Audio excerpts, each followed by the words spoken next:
मला जर मिडकॉनमध्ये ट्रेनिंग घ्यायची संधी भेटली नसती तर कदाचित मी आज या लेवलला नसतो.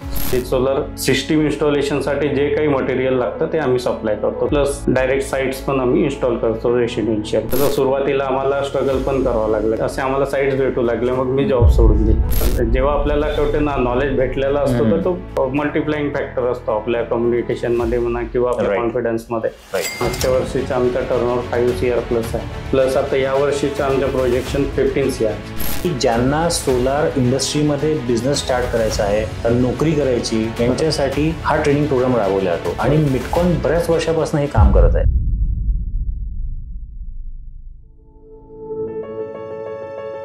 हा एरिया आपला ऑफिस एरिया आहे. इथे मी आणि पार्टनर असतो. या रॅकमध्ये काही सोलर इन्स्टॉलेशनसाठी मटेरियल लागतं. म्हणजे मटेरियल स्टोरेज करून ठेवलं असतं. हो. हे पण स्टॉक एरिया आहे. इथे पण मटेरियलचा स्टॉक असतो. इथे पण जे काही बल्कमध्ये जे आमचं साठवलेलं मटेरियल इथे राहतं.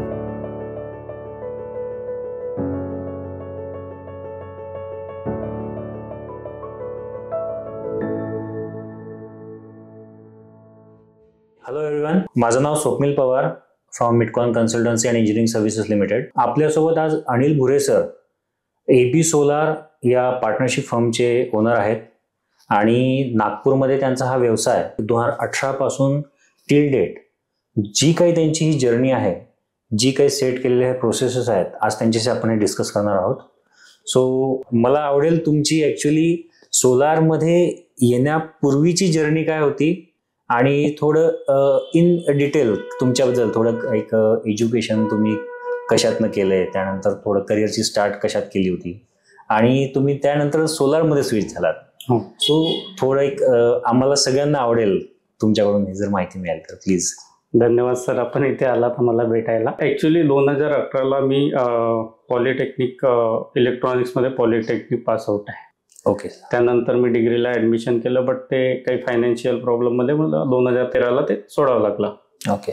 नंतर काय मग 2013 पासून मी पुण्याच्या कंपनीत जॉबला गेलो आणि 2017 पर्यंत मी तिथेच कामाला होतो 3 वर्ष. लाईक टेक्निकल कंपनी होती, टेक्निकल इलेक्ट्रॉनिक्स मधला कॅपॅसिटर बनवायची कंपनी. Okay sir. त्यानंतर मी एक तिकडे असतानाच एक आपल्याला रिन्युएबल एनर्जीमध्ये आणि मेन फोकस म्हणजे सोलरमध्ये आपल्याला काहीतरी करायचं आहे हे आपल्याला तिथं लक्षात, कारण जॉब आपण जेव्हा करतो तेव्हा ते आपल्याला जागृत होतात की नाही आता जॉब खूप झालं, काहीतरी आपल्याला पण एक एंटरप्रेन्युअरशिप करायला पाहिजे. ते माझी पण इच्छा होती. 2014 पासून तेव्हापासून तुम्ही ते एक इच्छा ठेवली होती की एंटरप्रेन्युअर बनायचंय मला. बिलकुल. आणि तेव्हा मी ते सर्चिंग करायचो, पण ट्रेनिंग देणाऱ्या संस्था म्हणा किंवा काही ते मला नाही भेटल्या त्यावेळेला. ओके. परत मी ते जॉब सोडून इथे आलो नागपूरला, म्हणजे भंडाऱ्याला. मी भंडाऱ्याचा प्रॉपर असल्यामुळे काही दिवस तिथे घरी होतो आणि नंतर मग मी असंच ऑनलाईन एक कुठे आपल्याला या सोलर बद्दल ट्रेनिंग घेता येईल असं सर्च करता करता मग मला एक मिडकॉन बद्दल माहिती भेटली. ओके. ही मिडकॉन ही संस्था आहे आणि ती या सोलर सेक्टरमध्ये सूर्यमित्राची ट्रेनिंग प्रोव्हाइड करते. तेव्हा लकीली की तेव्हा बॅच सुरू होणार होती, 3rd बॅच. तर माझी त्या ह्याच्यानी आणि डिप्लोमा असल्यामुळे, डिग्री माझी कंप्लीट नसल्यामुळे मला ऍडमिशन पण मिळाली. डेफिनेटली हा जो प्रोग्राम आहे national institute of solar energy, नाईसचा प्रोग्राम आहे. एक चांगलं इनिशिएटिव्ह आहे ऍक्च्युली गव्हर्नमेंटकडून की ज्यांना सोलार इंडस्ट्रीमध्ये बिझनेस स्टार्ट करायचा आहे, नोकरी करायची, यांच्यासाठी हा ट्रेनिंग प्रोग्राम राबवला जातो आणि मिडकॉन बऱ्याच वर्षापासून हे काम करत आहे. डिप्लोमा आणि ITI हे जे एन्थुझियास्टिक कॅन्डिडेट ज्यांना ह्याच्यात बिझनेस करिअर स्टार्ट करायचंय त्यांच्यासाठी हा प्रोग्राम होता. डेफिनेटली. तर तिथूनच मला किक स्टार्ट भेटली की सोलारमध्ये माझं करिअर बनवायचे. आणि नंतर मी 3 महिन्याचं ट्रेनिंग सेशन केलं जे की गव्हर्नमेंट इंजिनिअरिंग कॉलेजला होता. ते कम्प्लीट झाल्यावरती मी काही दिवस म्हणजे 1.5 ते 2 वर्ष मी जॉब केला एक्सपिरियन्स येण्यासाठी सोलरमध्ये. एका सोलर इन्स्टॉलेशन कंपनीमध्ये. म्हणजे तो जो प्रोग्राम केला तुम्ही तो रेसिडेन्शियल होता? आय थिंक रेसिडेन्शियल प्रोग्राम होता. 3 मंथ्स तुम्ही पूर्ण तिथे राहून तुमचं सगळं तिथेच ट्रेनिंग कम्प्लीट झालं होतं. ओके. आणि त्यानंतर तुम्ही तो जॉब जॉईन केला? त्यानंतर मी जॉब जॉईन केला, थोडे दिवस एक्सपिरियन्स घेतला. ऍक्च्युली कसं मिडकॉनचे हे ट्रेनिंग अशी छान आहे की थेअरी नॉलेज सोबत तुम्हाला 1 महिन्याचं तिथे ऑन जॉब ट्रेनिंग पण भेटतो. ओके. OJT सुद्धा तुम्ही केला? त्यामुळे काय होतं की तुम्हाला बरंचसं नॉलेज येऊन जातं तिथे.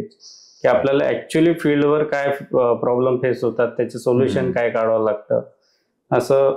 त्यामुळे ते जरा म्हणजे इझी झालं की आपण पुढे जॉबला पण इझी झाला आणि स्वतःचा व्यवसाय सुरू करताना पण ते एक इझी झालं की आपल्याला डेफिनेटली म्हणजे क्लास नुसतं थेरॉटिकल प्रॅक्टिकल ट्रेनिंग घेऊन मग त्यानंतर ऑन जॉब ट्रेनिंग म्हणजे ऍक्च्युअल प्रॅक्टिकल एक्सपिरियन्स मिळतो काम करण्याचा. बरोबर. त्याच्याशिवाय आपण नक्कीच या बिझनेसमध्ये उतरू शकत नाही. सो तो एक एक्सपोजर तुम्हाला मिटकॉन कडनं मिळाला. बिलकुल बिलकुल. आता मी जसं जॉब करत होतो, जे मी तुम्हाला म्हटलं की मी मिटकॉनचे ट्रेनिंग कम्प्लीट केल्यानंतर जॉब करत होतो, तर जसं जॉब करता करताच मी कंपनीकडून परमिशन घेऊन स्वतःच्या इन्स्टॉलेशनचं काम घ्यायला पण सुरुवात केलो. त्यावेळेस माझा भाऊ म्हणजे सक्का भाऊ आहे छोटा आणि एक मामे भाऊ आहे, ते दोघं पण माझ्यासोबत आले आणि त्यांनी मार्केटिंग आणि बाकी साईट सांभाळणं त्यांनी सुरू केलं. ओके. कारण मी ऑलरेडी जॉब चालू होतं माझ्यात. मी त्यांना मग टेक्निकल नॉलेज आणि प्रोक्युरमेंटचं काम माझं होतं. ओके. डील क्रॅक करण्याचं काम माझं होतं, कारण त्याच्यात माझं नॉलेज होतं. तर मग त्यांची खूप मेहनत आणि माझं पण थोडं टेक्निकल नॉलेज असे आम्हाला साईट्स भेटू लागले. मग मी जॉब सोडून दिला. जॉब सोडल्यावर आम्ही ट्रेडिंग प्लस EPC सुरू केला. Okay. Sorry to interrupt you, but तुम्ही हे स्टार्ट कधी केला होता बिझनेस, म्हणजे अंदाजे कुठल्या वर्षी?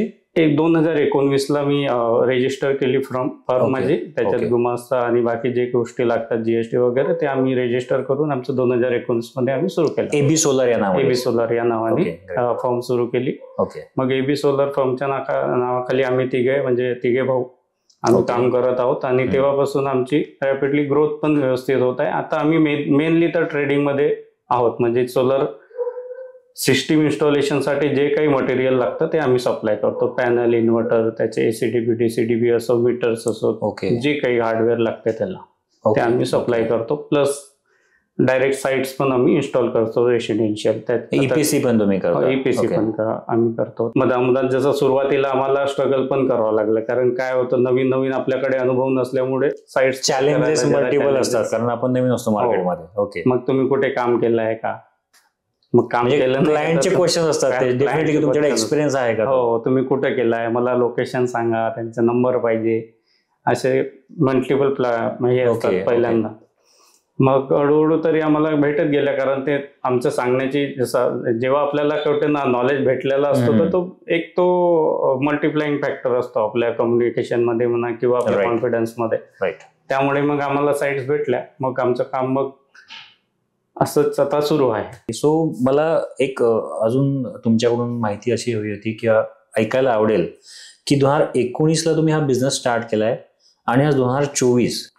सो ही जी जर्नी आहे, डेफिनेटली चॅलेंजेस तुम्ही स्टार्टिंगला फेस केलेत, बट एक तुम्ही तेव्हा कुठल्या पोझिशनला होतात, म्हणजे काय तुमचं अर्निंग टर्नओव्हर काय होतं आणि तेव्हा तुम्ही बिझनेस करायचा म्हणून तुम्ही एक्सपेक्टेशन्स काय ठेवले होते आणि आज तुमचं काय टर्नओव्हर आहे सध्या? बघा, आता जसं 2019ला ज्यावेळेस आम्ही सुरू केलं तर कदाचित आमचा 50 लाखाचा टर्नओव्हर असेल. ओके. नंतर एक कोविडमुळे आमचं तरी पण आमचं बरं राहिलं की 1 CRच्या वरती होता टर्नओव्हर. कोविडमध्ये सुद्धा? कोविडमध्ये, कारण कोविडमध्ये इमर्जन्सी जे आहे म्हणजे इलेक्ट्रिकलचे जे कामं ते सुरू होते, तर आमचे जवळपास सुरू होते. थोडंसं काही दिवस 15-20 दिवस बंद राहिले.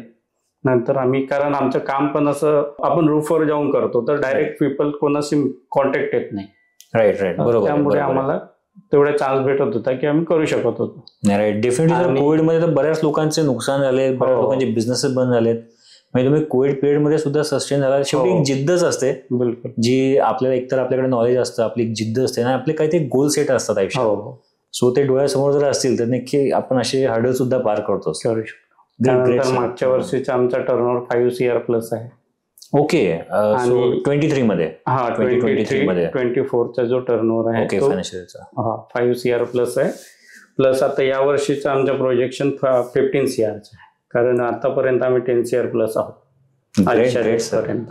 रिअली कॉंग्रॅच्युलेट सर, कारण की 50 लाखापासून तुम्ही आज 5 CR पर्यंत येत आणि प्रोजेक्शन तुमचं 15 CRचं आहे अजून. सो 15 करोड ह्या इंडस्ट्रीमध्ये आज ह्या लेवलला येणं, सगळे स्ट्रगल्स, सगळे जे काही चॅलेंजेस पार करत ही नक्की अचिव्हमेंट आहे सर. सो ह्या AB सोलार बद्दल अजून तुमचे, म्हणजे आता तुम्ही नागपूरमध्ये हे ऑफिस आहे तुमचं, सो तुम्ही कुठला, किती लेवलला रिजन कॅप्चर केलेला आहे का फक्त नागपूरमध्येच तुम्ही हे सगळं काम करता? नाही सर, आम्ही जरी बेस इथे असलो तरी आम्ही इन्स्टॉलेशन मध्ये म्हणा, जसं EPC जे आहे ते भंडारा, गोंदिया, इकडे पवनी, नागभीड, म्हणजे असं जवळपासचं जे एरिया आहे तिथे आम्ही EPC करतो. म्हणजे हा विदर्भ रिजन तुम्ही Vidarbha region. Okay okay. But material trading जिथे मटेरियल सप्लाय करतो ते वास्ट एरिया आहे सर. म्हणजे गोंदिया पासून इकडे हिंगोली, पुणे, नांदेड, यवतमाळ, वाशिम, वणी, वरोरा, वरुड, गोंदिया झालं, भंडारा, चंद्रपूर, तुमसर, म्हणजे ओव्हरऑल विदर्भात पूर्ण आमचं मटेरियल बऱ्याच ठिकाणी. ग्रेट. म्हणजे ही जी जर्नी आहे तुमची, तुम्ही तुमचं नुसतं नागपूरला लिमिटेड न ठेवता तुम्ही विदर्भ, मराठवाडा, पश्चिम महाराष्ट्र, इव्हन महाराष्ट्र कॅप्चर करून महाराष्ट्र म्हणू शकतो. आणि आम्ही आता इंडिया मार्ट वरती आम्ही ट्रस्टशील असल्यामुळे आम्हाला बाहेरच्या पण इन्क्वायरी येतात, तर आम्ही बाहेर पण पाठवतो. ओके. ग्रेट. ऍक्च्युली हा बिझनेसच असा आहे की याला एकदा जेव्हा तुम्ही एका सक्सेसफुली एक प्रोसेसमध्ये तुम्ही सेट होता, त्यानंतर याचे विंग स्प्रेड करायला तुम्हाला खूप मोठे चान्सेस आहेत. सो तुम्ही महाराष्ट्रात लिमिटेड न राहता अदर स्टेट्समध्ये सुद्धा हे बिझनेससाठी जाऊ शकता. या सगळ्या प्रोसेसमध्ये तुम्ही हे बिझनेस केले, चॅलेंजेस आले, त्यातून तुम्ही ओव्हरकम केलं.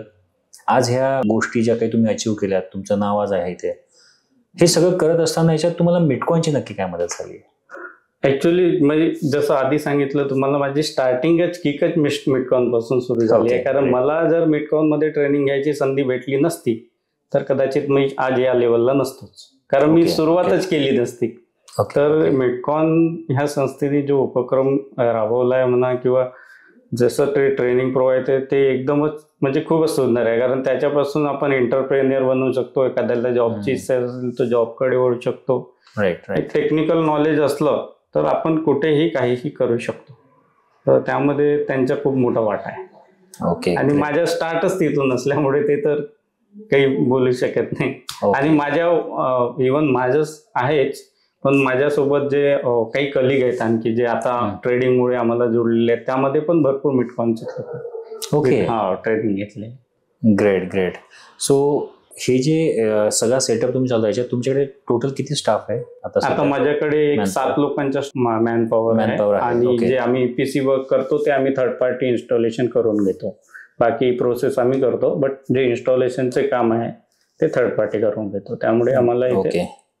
Great great sir. सो एका नोकरी मधून करिअर सोडून मग बिझनेस स्टार्ट करणे, बिझनेस स्टार्ट केल्यानंतर 50 लाखावरनं 5 CR पर्यंत जाणे, त्यानंतर 15 CR साठी प्रोजेक्शन ठेवणे, आज नोकरी सोडून बिझनेस स्टार्ट केल्यानंतर दुसऱ्या लोकांना एम्प्लॉयमेंट जनरेट करून देणे, ह्या सगळ्या गोष्टी सर ॲक्च्युली रिमार्केबल आहेत सर, आणि रिअली ह्या ॲप्रिशिएट करण्यासारख्या आहेत. सो थँक्यू सो मच, तुम्ही तुमचा वेळ दिलात. धन्यवाद. तुमचं पण खूप खूप धन्यवाद. आपण इथे येऊन माझी भेट घेतली त्याबद्दल.